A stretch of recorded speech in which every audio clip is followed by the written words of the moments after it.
In an attempt to understand its success, Roger Lockhurst's introduction to Bram Stoker's Dracula attempts to break the seal on not only the narrative, but more coherently the development of its future prestige with regard to Stoker personally and the environment in which he contended until its 1897 release, primarily that of century-ending Victorian England.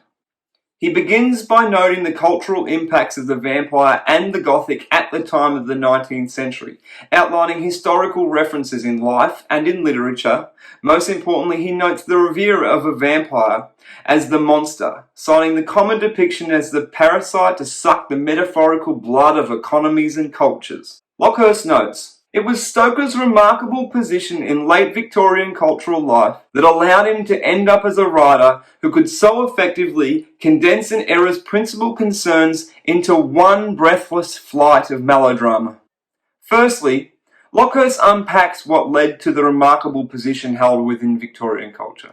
From his beginnings in Ireland, his relationships with mentors and friends and with women, his modernisation within professionalism, his own intellectual desires for law and arguably psychology and new science. Lockhurst deduces that an overwhelming amount of the novel's content and characters can be connected and reconnected to moments in Stoker's life. Lockhurst goes on to describe how Stoker took classic Gothic tropes and vampiric myth and entwined them with fears and concerns of the late Victorian England. He outlines how Stoker used this entanglement to rouse his readers of that time, a readership that had done away with the supernatural, in confidence of modern science and rational skepticism. Lockhurst seeks to outline the role of Dracula as an immigrant, arguing that Stoker uses his monster to arouse fears of reverse colonisation, an eastern threat of mixed blood taking refuge in the heart of London, looking to spread its filth. Linked to this are notions of anti-Semitism, racial purity, and new science, in particular the idea of eugenics. Each of these ideas on the forefront of thought for the reader at that time.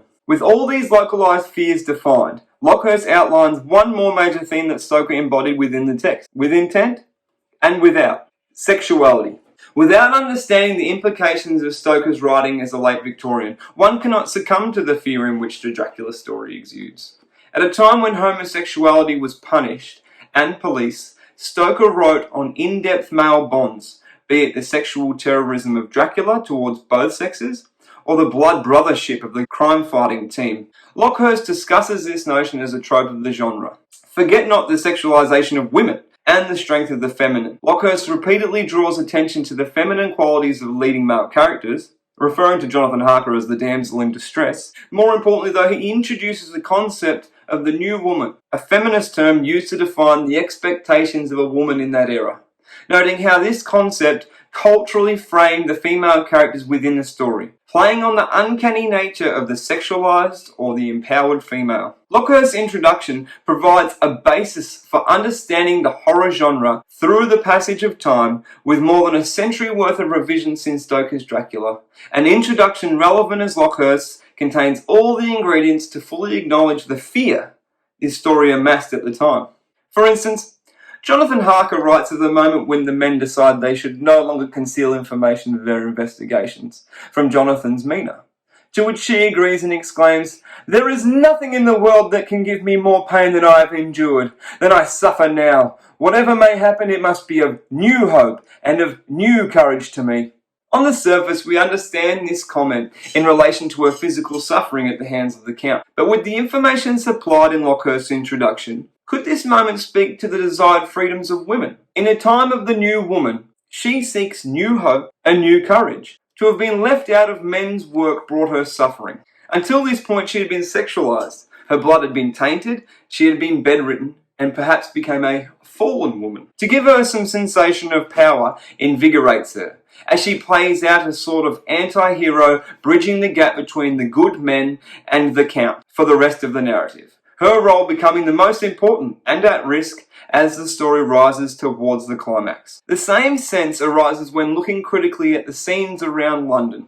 When the men search for the boxes of earth the Count requires to take rest in. Dr. Seward's diary notes Quincy Morris saying, "Found both places, 6 boxes in each, and we destroy them all. This is a great moment in tracking and destroying the elusive Count. But with the knowledge of the late Victorian reader, as found with Lockhurst, we understand the localised fear of reverse colonisation. Is it not so that the literal earth of Count Dracula, the Eastern oppressor, plays as a metaphor for the invasion of more than just a person, but perhaps its cultures and customs? The excitement in this moment would have given weight to senses of nationalism and home security. Without Lockhurst's insights, this moment of evoked emotion would have perhaps fallen by the wayside. Roger Lockhurst's introduction also helps us unpack other revisions in this genre. Looking at Anna Lily Amirpour's A Girl Walks Home Alone at Night, we are able to draw relevance to Dracula itself and Lockhurst's deconstruction. Lockhurst notes the cultural weight of Dracula, describing the array of allegorical potentialities of the years to come. The girl at the centre of A Girl Walks Home Alone at Night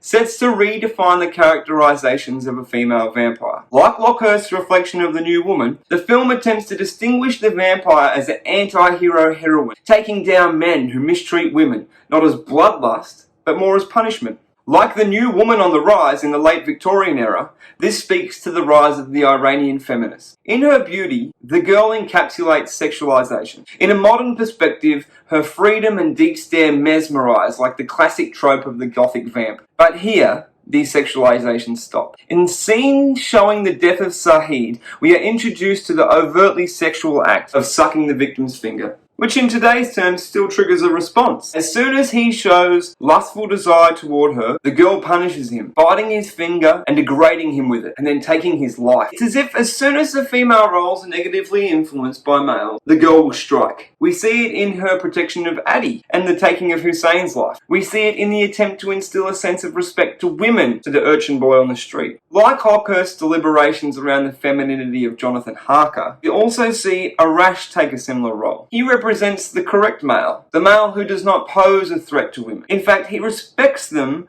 more so than they often do themselves, such as the scene with Shada in her bedroom. This modern male is a shock to the girl, and he in turn becomes the damsel in distress, because through his compassion and equality, he shows weakness around the threat that is the girl. We constantly wonder whether she will take his life. Perhaps one day she will.